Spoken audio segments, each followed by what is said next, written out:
dia, queridos irmãos, queridas irmãs.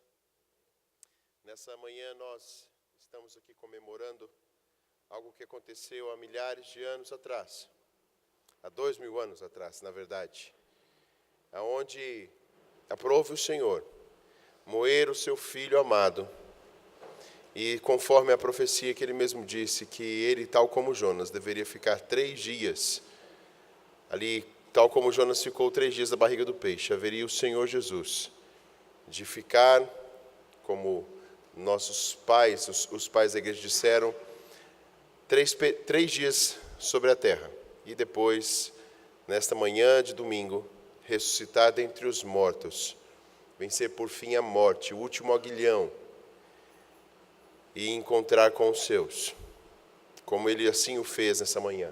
Nessa manhã que desponta, aqui estamos para adorar ao nosso Rei. Nós temos um Rei que governa sobre todos nós. E o ato de estar aqui, meus queridos, é prestar a Ele toda a honra, glória e louvor. Vou começar com uma oração. Eu gostaria que você orasse comigo, reverenciando este Rei, que já governa e voltará, rasgando os céus. E nós estamos aqui nesta manhã para prestar um culto a este Rei, que servimos e serviremos por toda a eternidade. Oremos. Senhor nosso Deus, nosso Pai, nós queremos agradecer ao Senhor, porque, em primeiro lugar, este é o Teu dia, separado, ó Deus, desde a criação, para o louvor da Tua glória. Ó Deus, nós contemplamos a Tua natureza, nós contemplamos os Teus feitos até o dia de hoje. Contemplamos em nós, ó Deus, a salvação que se operou de forma eficaz, de forma cabal, única. O Senhor nos retirou, ó Deus, de um mundo sem significado, de um mundo onde nós mesmos, ó Deus, estávamos voltados para os nossos pecados, para as nossas vontades, e o Senhor nos resgatou, ó Deus, da perdição. O Senhor nos livrou da morte. As algemas que estavam sobre nós foram, ó Deus, definitivamente lançadas fora, e agora nos tornamos servos do Senhor.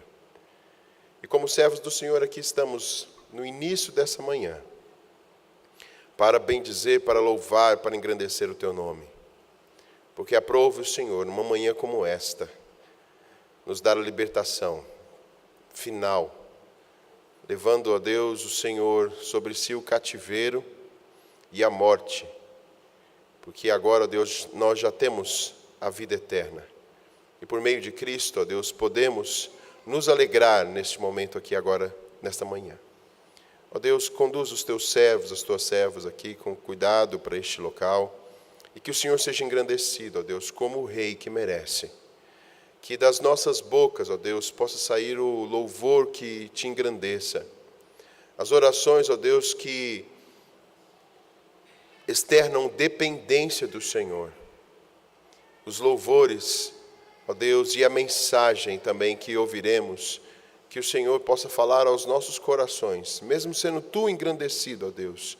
Aprove o Senhor usar esses momentos para nos moldar. E aqui estamos agradecidos, e aqui estamos, ó Deus, diante do Senhor, para louvar e engrandecer e exaltar o Seu nome.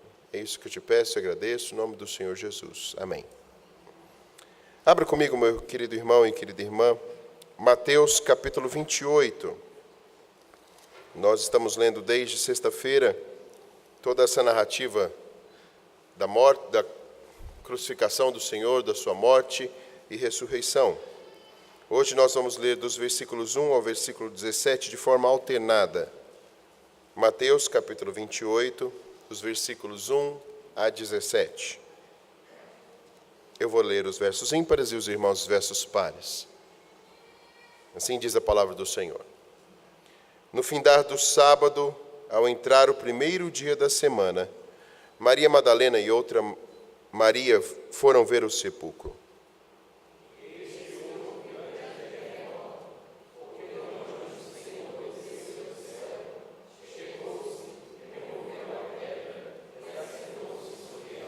O seu aspecto era como um relâmpago, e a sua veste alvo como a neve.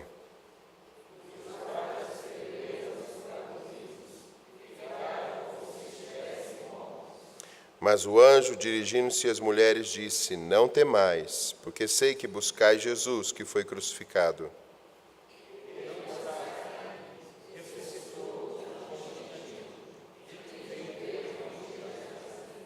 E depois depressa dizei aos discípulos que ele ressuscitou dos mortos, e vai adiante de vós para Galiléia.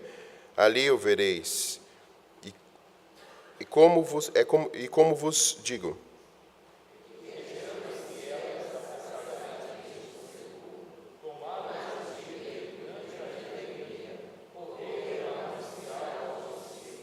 E eis que Jesus veio ao encontro delas e disse: Salve! E elas, aproximando-se, abraçaram-lhe os pés e o adoraram.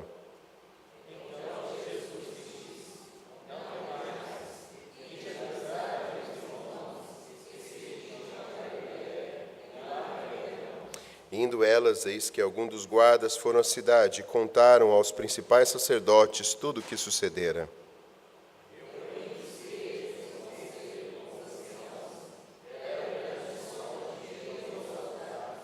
Recomendando-lhes que dissessem: Vieram de noite os discípulos dele e o roubaram enquanto dormíamos.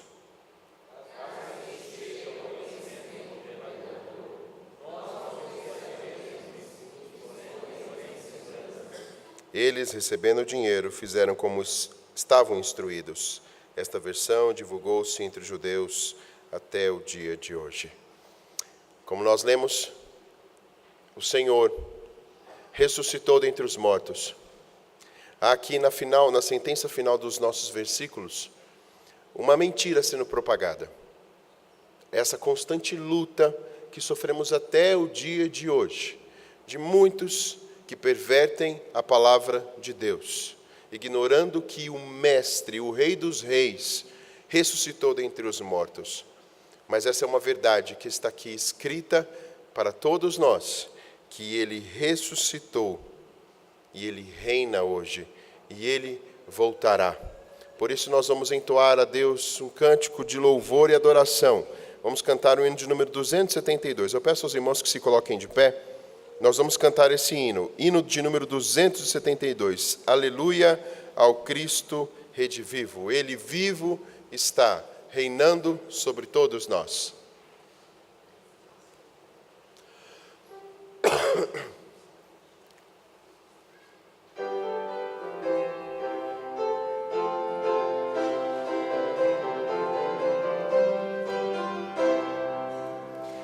Cristo já ressuscitou, aleluia, sobre a morte triunfou, aleluia, todo consumado está, aleluia, salvação de graça dá, aleluia.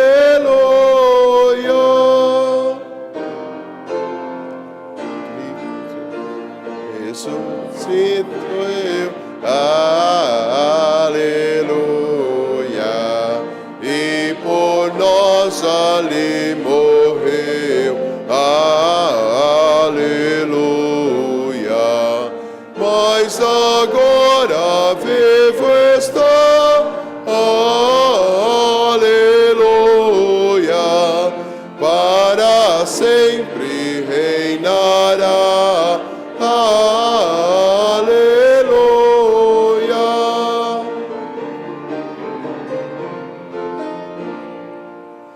Gratos hinos hoje erguei, aleluia, a Jesus o grande Rei, aleluia, ressurgiu, é vencedor, aleluia, toda a glória ao Redentor, aleluia.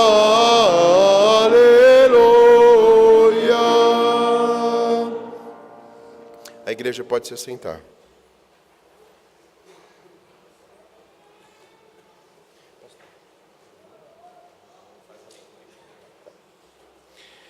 Mateus capítulo 28, dos versículos 18 a 20.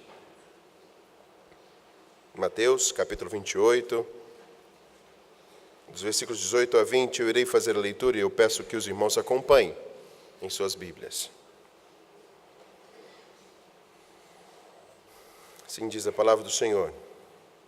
Jesus, aproximando-se, falou-lhes, dizendo: Toda autoridade me foi dada no céu e na terra.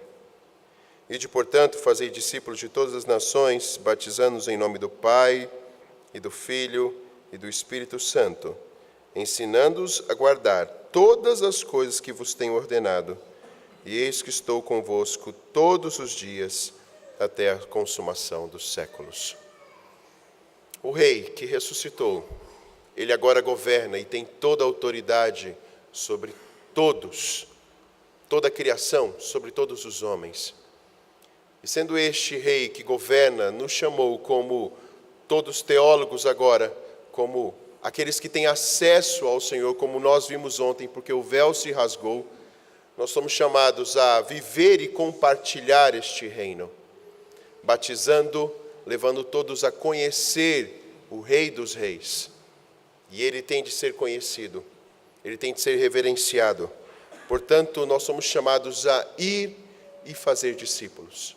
Este é o momento em que nós vamos chamar o representante do GAN, Eduardo, que virá à frente. Ele irá nos conduzir neste momento de oração, também pedindo pelas nações, relembrando que, como o Senhor Jesus Cristo disse, Ele estará conosco todos os dias até a consumação dos séculos. E enquanto Ele não volta, meus queridos, há um chamado a todos nós, para pregar o Evangelho e anunciar o reino de Deus. Eduardo, microfone.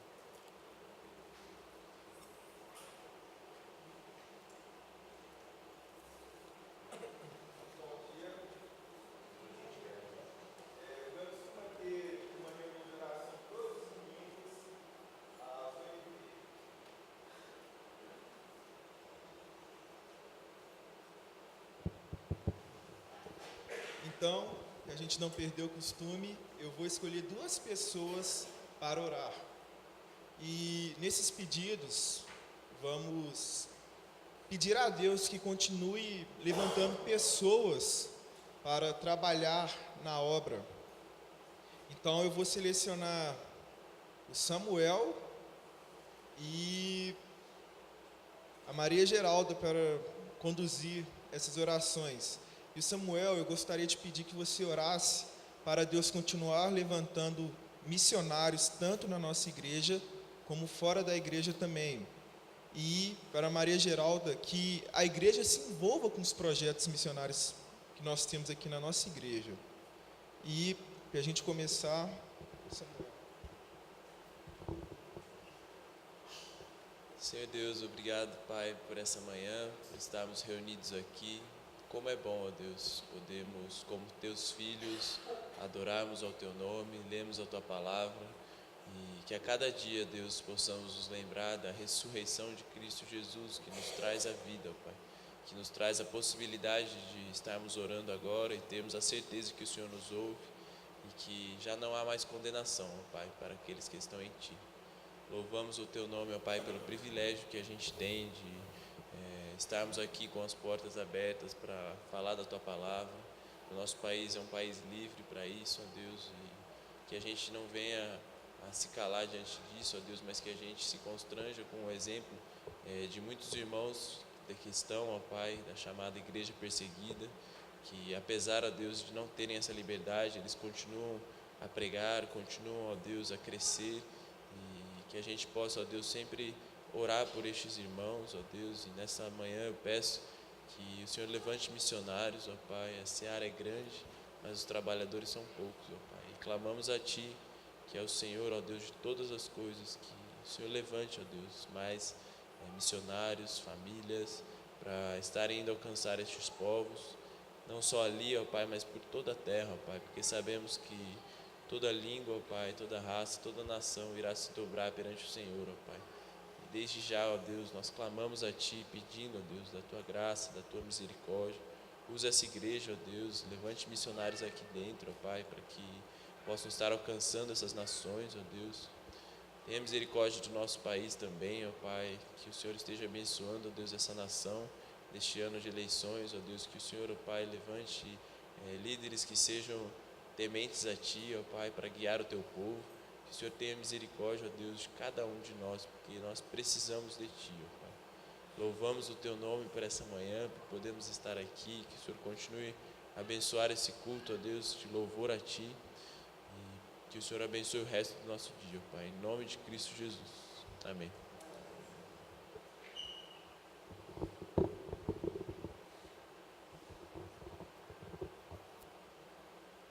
Pai, nós te agradecemos e te louvamos, Deus, pelo privilégio de estarmos aqui com nossos irmãos para rememorar, Senhor, a ressurreição de Jesus, que é a nossa esperança, Pai. Nós te agradecemos, Senhor, porque temos a liberdade de falar contigo. Agora eu quero te pedir, Pai, que o Senhor levanta os missionários, envolva a igreja, Senhor, para pregar a Tua palavra, não só nos outros países, mas também no nosso país, que carece tanto, Senhor, de ter uma renovação espiritual, de ter, Senhor, um compromisso contigo, de ter, Senhor, uma mudança de vida, mudança de caráter, Senhor, para que nós possamos servir o Senhor com alegria e nós possamos, Senhor, cada dia ter mais compromisso contigo, mais compromisso de obedecer a Tua palavra. Muito obrigado, Senhor, por este domingo. Muito obrigado por cada irmão que possamos. Nós tivemos a oportunidade de levantarmos nas nossas camas e estarmos aqui, Senhor, para te louvar e te agradecer. Muito obrigada por tudo. Perdoa, Senhor, os nossos pecados. Nos santifica e nos purifica. Em nome de Jesus. Amém. Amém. Nesse instante eu quero convidar os irmãos, como temos dito desde sexta-feira, que têm se preparado desde o ano passado para este momento especial de Páscoa. Eles vão conduzir a igreja, na verdade, trazer aqui novas músicas, como ouvimos ontem, mas pedimos aos irmãos, nós estamos aqui servindo ao Rei dos Reis. Enquanto eles cantam, enquanto há certamente músicas que vamos conhecer, vamos exaltar o nome do nosso Rei. Convido os irmãos.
Sem dúvida, a cruz, para nós cristãos, é um símbolo de vitória. A cruz vazia, quando contemplamos, sem dúvida alguma, é um símbolo de vitória. Mas só podemos realmente declarar que a cruz é um símbolo de vitória porque o nosso Senhor Jesus Cristo ressuscitou. Porque senão seria um símbolo de derrota para todos nós. Dentre outras coisas, por isso que o cristianismo ele se diferencia de toda e qualquer religião. Eu tenho usado ultimamente muito um termo. Qualquer religião, se você observar, ela sempre requer do seu adepto aquilo que a gente chama de imperativo, aquilo que os seus adeptos podem dar e dão a esta religião, a este pseudo-deus. O cristianismo não. O cristianismo, acima de tudo, ele é indicativo, ele nos mostra o que o nosso Senhor, obrigado Marcos, o que o nosso Senhor, aquele a quem adoramos, ele fez por nós. E a palavra de Deus é clara em dizer que Cristo, Ele sendo Deus, Ele se fez carne e habitou entre nós, cheio de graça e de verdade. Ele foi resoluto na sua vida, no seu modo de viver, no seu objetivo pelo qual Ele se encarnou. Tanto quando nós olhamos as narrativas dos evangelhos, nós vemos o Senhor Jesus Cristo cada vez mais caminhando para Jerusalém, onde ali Ele foi entregue para ser crucificado. Sem dúvida alguma, o cristianismo ele se diferencia de qualquer religião, porque todas as religiões se pautam em cima de escritos, e aí os seus adeptos vão viver por meio destes escritos, acima de tudo para apresentar uma moralidade. O cristianismo não. A nossa base, o nosso fundamento é uma pessoa que viveu, morreu e ressuscitou. Eu quero meditar com vocês na primeira carta de Paulo aos Coríntios, capítulo 15.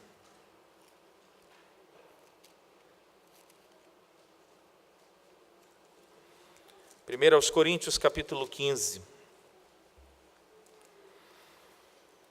Este capítulo desta carta, podemos considerá-lo o locus clássico da doutrina da ressurreição. E o motivo pelo qual Paulo escreve nesta primeira carta sobre a ressurreição de Cristo e daqueles que estão nele, foi justamente porque no verso 12 deste capítulo, olha o que diz. Ora, 1 Coríntios 15, 12, se é corrente pregar-se que Cristo ressuscitou dentre os mortos, como, pois, afirmam alguns dentre vós que não há ressurreição de mortos. Este foi o motivo que Paulo, então, descreve aqui a ressurreição. Mas ele começa assim, nós vamos fazer a leitura alternada até o verso 19. Vamos alternando a leitura aí destes versos, do 1 ao 19. Irmãos, venham lembrar-vos o evangelho que vos anunciei, o qual recebestes e no qual ainda perseverais.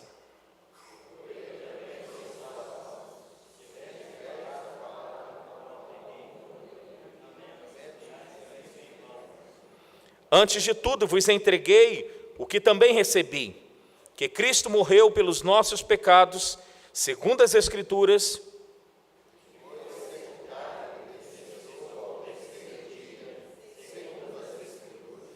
e apareceu a Cefas, e depois aos 12.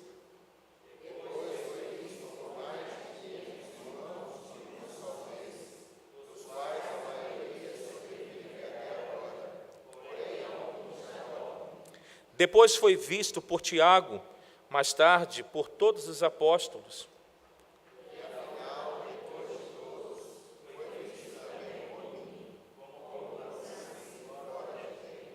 Porque eu sou o menor dos apóstolos, que mesmo não sou digno de ser chamado apóstolo, pois persegui a igreja de Deus.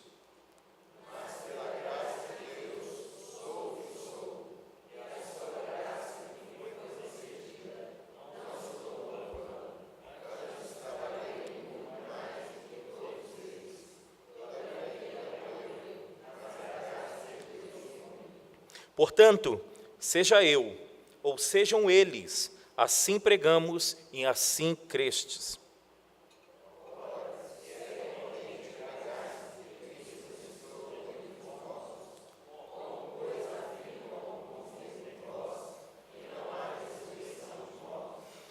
E se não há ressurreição de mortos, então Cristo não ressuscitou.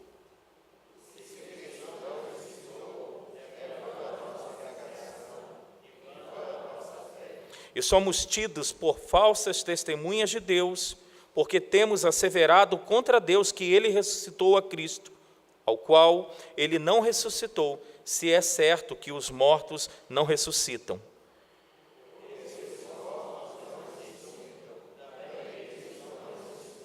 E se Cristo não ressuscitou, é vã a vossa pregação e ainda permaneceis nos vossos pecados.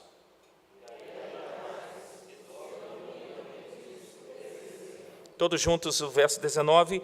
Se a nossa esperança em Cristo se limita apenas a esta vida, somos os mais infelizes de todos os homens. Vamos mais uma vez orar. Senhor, te bendizemos nessa manhã, te adoramos nessa manhã, Pai. Porque eu creio que nós saímos de casa hoje bem cedo e acordamos mais cedo ainda para lembrar que o nosso Senhor Jesus Cristo, o nosso amado, a quem nos reunimos aqui, ressuscitou e vivo está.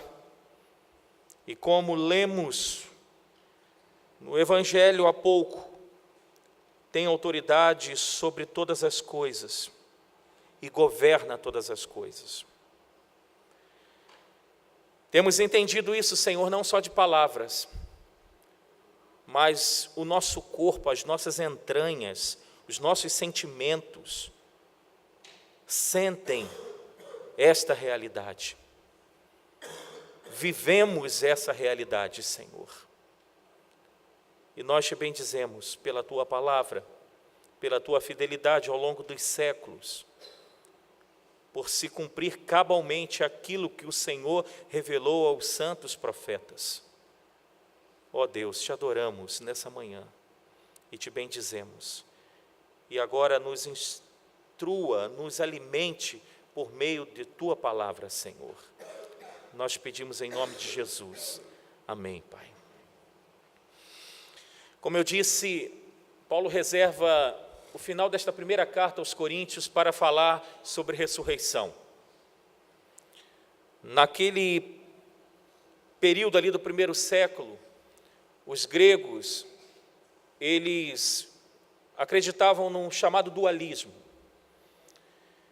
Eles acreditavam que aquilo que o homem, ele é composto, ou seja, de corpo, de matéria e de alma ou de espírito, o espírito, então, do homem era algo bom, era algo aceitável. Mas a matéria não, o corpo não. O corpo era algo desprezível. Por isso que alguns, com esta filosofia grega, faziam coisas terríveis com o corpo, porque o importante era o espírito, ou a alma. E muitos cristãos, neste contexto, na cidade de Corinto, estavam caminhando, deixando assim o evangelho pregado pelo apóstolo Paulo, para começar a viver nessa vida, em parte crer no evangelho, mas em outra parte seguir a filosofia grega. E ao acreditar nessa filosofia grega, eles tinham que abandonar o que foi ensinado pelo apóstolo Paulo, que é o cerne do evangelho, que é Cristo morreu, Ele pagou o preço pelos nossos pecados, mas Ele ressuscitou. E o que o apóstolo Paulo diz é que se eles abandonassem esta verdade do evangelho, o fundamento do evangelho, vã era a fé daqueles irmãos. E é assim que o apóstolo Paulo ele começa. Ele diz: irmãos, eu venho lembrar-vos o evangelho que vos anunciei, o qual recebestes e no qual ainda perseverais. Ele diz, verso 2, porque por ele também sois salvos, ou seja, por este evangelho. Isto é, se vocês retiverdes estas palavras ou esta palavra tal como a vô-lo preguei. Muitas vezes nós, com a ideia ou com a tendência de prezarmos tanto a questão da salvação, um ato de Deus vindo ao nosso encontro, nós esquecemos que, por outro lado, também o homem precisa guardar, como Paulo diz aqui, precisa reter aquela palavra pregada.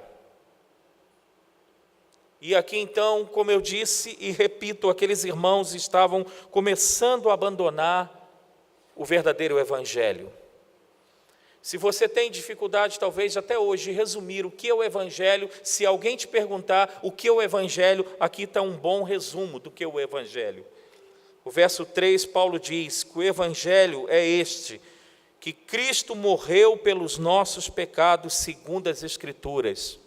Ou seja, segundo o Antigo Testamento, como foi profetizado pelos servos de Deus. Mas o evangelho também é, segundo as Escrituras, que Cristo foi sepultado, mas ele ressuscitou ao terceiro dia. O que é o evangelho então? O evangelho é a morte, o evangelho é o sepultamento, mas também é a ressurreição do nosso Senhor. E Paulo então, ele apela para isso, que este fato foi um fato real. Por mais que, como lemos lá no Evangelho de Mateus 28, ali o Império Romano, os anciãos tentaram forjar essa ressurreição no sentido de falar que os seus discípulos roubaram um corpo. Isso, na verdade, era uma mentira. Porque Paulo diz que Jesus ele apareceu a Cefas e depois aos 12. Depois Jesus apareceu para 500 irmãos de uma só vez. E Paulo disse, naquele contexto ainda, verifiquem que ainda existem alguns destes 500 irmãos que ainda estão vivos. Ele diz, depois ele foi visto por Tiago e também por todos os apóstolos. E no final Paulo diz, eu mesmo pude ver o Senhor Jesus Cristo ressurreto. Eu mesmo pude ver a sua carne, o seu corpo. Eu mesmo fui chamado por Ele para ser seu servo, para ser seu enviado. Porque, Paulo diz, na verdade eu era até perseguidor da igreja. Eu perseguia estes que eram chamados cristãos. Mas Paulo diz, agora eu me tornei um servo dele. E aí o apóstolo Paulo diz que se aqueles irmãos não crescem na ressurreição dos mortos, consequências terríveis aconteceriam. E quais são estas consequências aqui? Paulo diz, a partir aqui do verso 13, melhor dizendo, ele diz, e se não há ressurreição dos mortos, Cristo não ressuscitou. Se nós não crermos que vamos ressuscitar, com a mesma certeza que vamos morrer um dia, mas se nós não crermos que um dia vamos ressuscitar, Paulo diz para aqueles irmãos e também para nós, porque esta palavra se tornou atemporal, Paulo diz, então Cristo não ressuscitou. Então adoramos a um Deus morto, então levantamos 5 da manhã, ou 5:30, ou talvez alguns 6, atrasou um pouco, em vão. Estamos aqui perdendo o nosso tempo. Ele vai enfatizar isso mais um pouco à frente.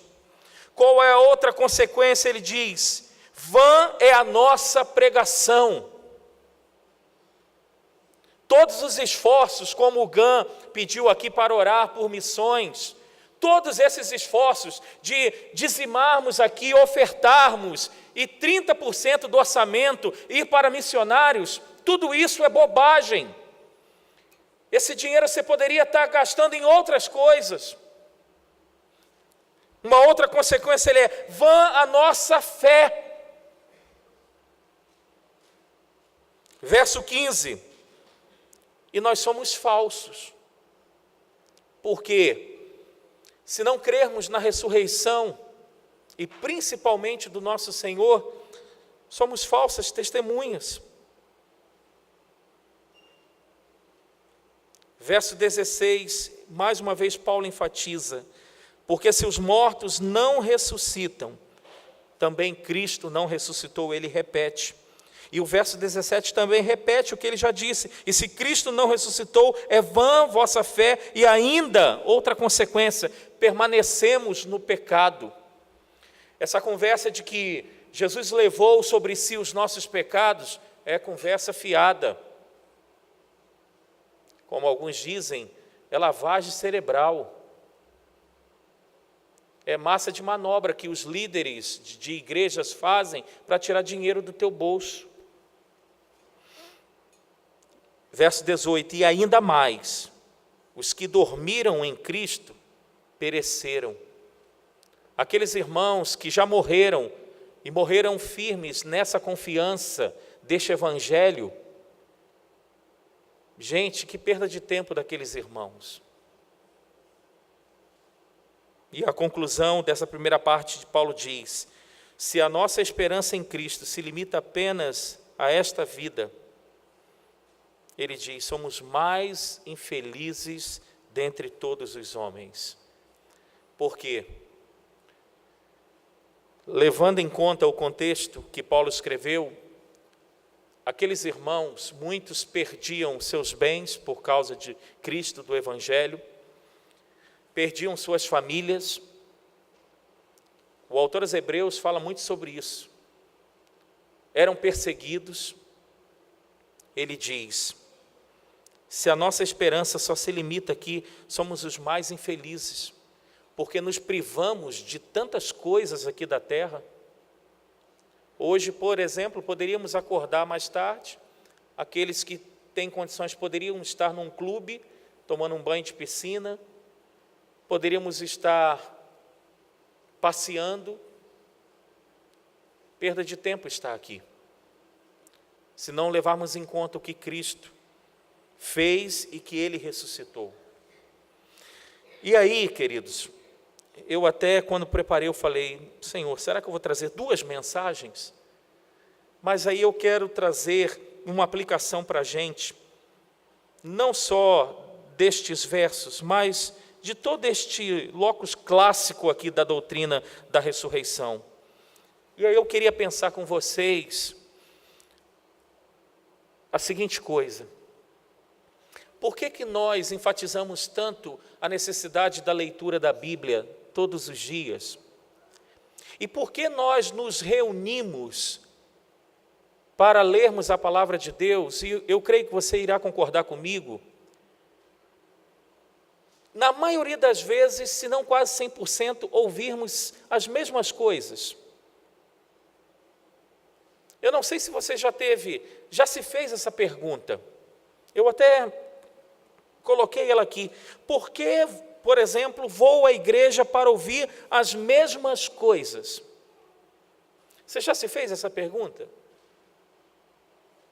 Eu já me fiz. E aí eu quero responder esta pergunta dentro desse contexto aqui da ressurreição. Eu botei primeira resposta, porque nós temos dificuldade de trazer à memória o que Jesus fez por nós e temos dificuldade de lembrar o que é o Evangelho. Nós temos dificuldades de lembrar o que Cristo fez por nós. O que é o Evangelho? Por isso que nós nos reunimos sempre. Por isso que nos debruçamos sempre na palavra de Deus. Porque um dos efeitos do pecado em nós é esquecermos o benefício que Deus fez por nós. Se nós esquecemos de benefícios, de coisas que as pessoas fazem conosco, e aí, por isso que precisamos de nos reunir sempre em torno da palavra. Olha o que, volta novamente teus olhos ao verso 1, quando Paulo diz, eu venho lembrar-vos do Evangelho. Subentende-se que aqueles irmãos estavam esquecendo do Evangelho. Quando todo mês celebramos a Páscoa, ou seja, a mesa do Senhor, o que lá em 1 Coríntios 11, Paulo lembra que Jesus disse, fazer isso sempre o quê? Em memória de mim. O apóstolo Pedro, por exemplo, na sua segunda carta, no capítulo 1, verso 12, ele disse: estarei sempre pronto para trazer-vos lembrados das coisas do Evangelho. Então, se você já se fez essa pergunta, por que eu preciso ler a Bíblia todo dia? Porque eu já li a Bíblia toda já. Por que eu preciso todo domingo, ou quando eu posso, dia de semana, estudar a Bíblia? Por quê? Eu ouço as mesmas coisas. Porque eu e você precisamos ser lembrados daquilo que Deus fez por nós. Precisamos lembrar do que é o Evangelho. Outra resposta que eu dei a essa pergunta é porque podemos transformar o Evangelho em algo apenas para esta esfera terrena. Eu volto ao verso 19, quando ele diz: se a nossa esperança se limita apenas a esta vida, somos os mais infelizes de todos os homens.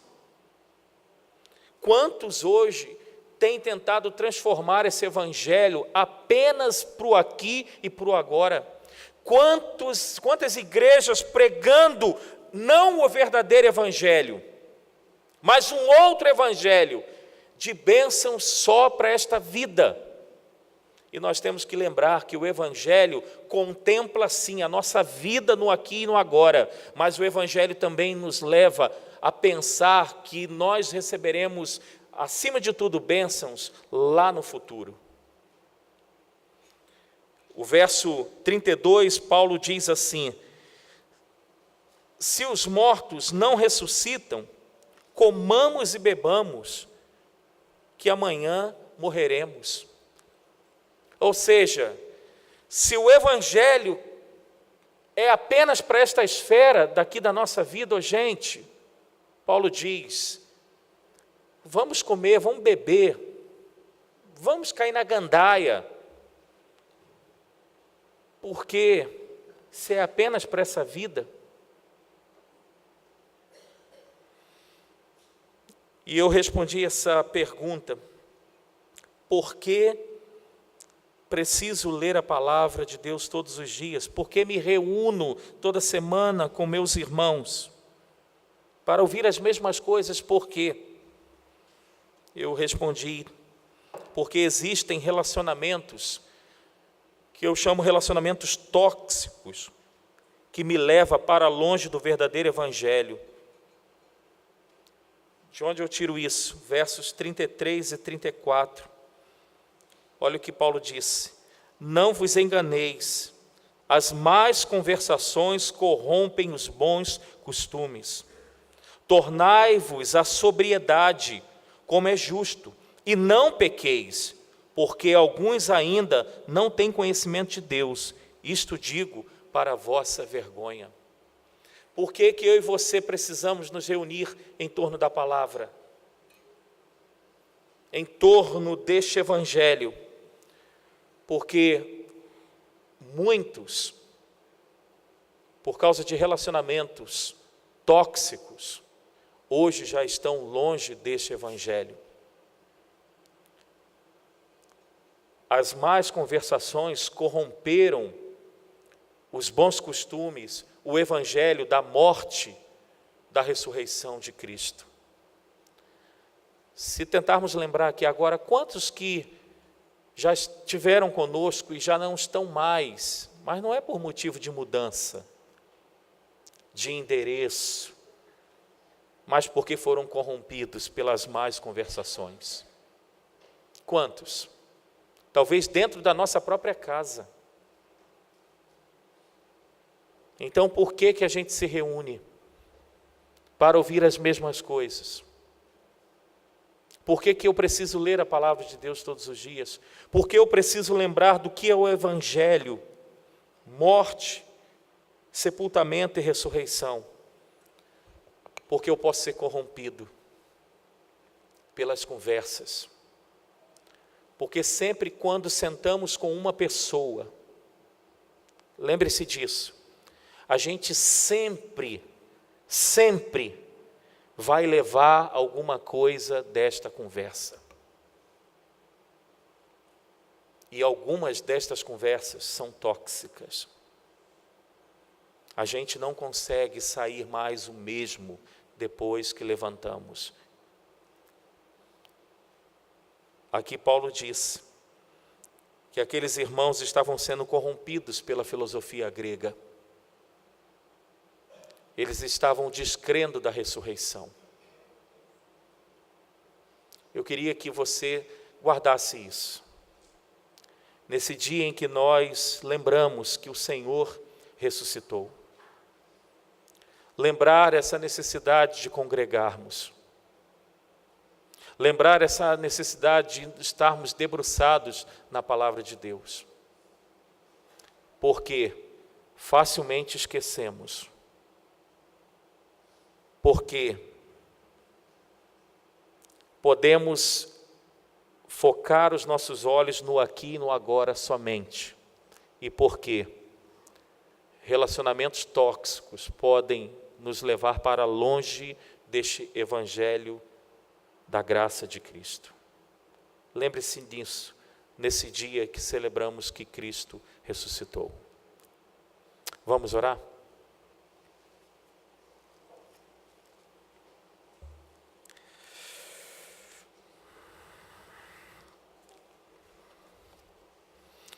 Senhor, agora nós vamos, em memória de Ti,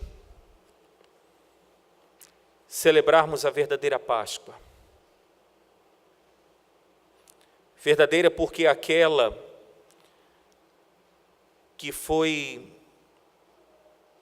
feita pela primeira vez com o Teu povo, ainda no Egito, era apenas uma sombra de que aquele animal puro que eles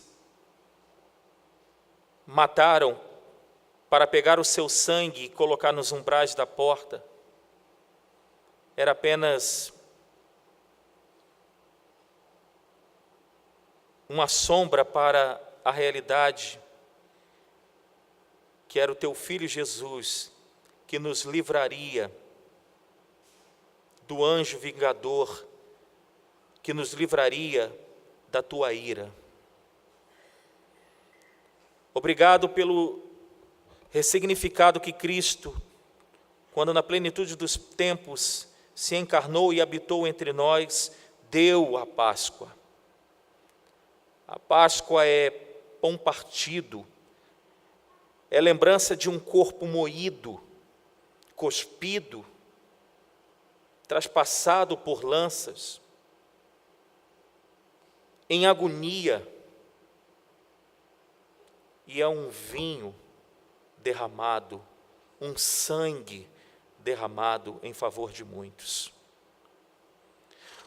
Obrigado por lembrarmos disso, Senhor, todos os meses, e hoje de uma forma especial, que lembramos daqueles momentos que o Senhor resolutamente foi à cruz. Sabemos que ao comer do pão e bebermos do cálice, isso nos fortalece para esta caminhada, para o deserto, para a peregrinação nossa aqui nesta terra. Porque a nossa esperança é que passaremos sim pela morte. Teremos que deixar essa semente corruptível nessa terra, para recebermos um corpo incorruptível, um corpo igual que o Senhor hoje tem na glória, governando todas as coisas. Alimenta-nos nessa manhã, Senhor, que haja regozijo nessa manhã, que ao celebrarmos a ceia, possamos se lembrar da Tua morte, mas possamos, acima de tudo, hoje, lembrarmos que o nosso Senhor está vivo, ressurreto. Faça isso, Senhor. Traga esse sentimento nas nossas entranhas nessa manhã. Nós te pedimos em nome de Jesus, Pai. Amém. Amém. Quero chamar aqui os presbíteros à frente.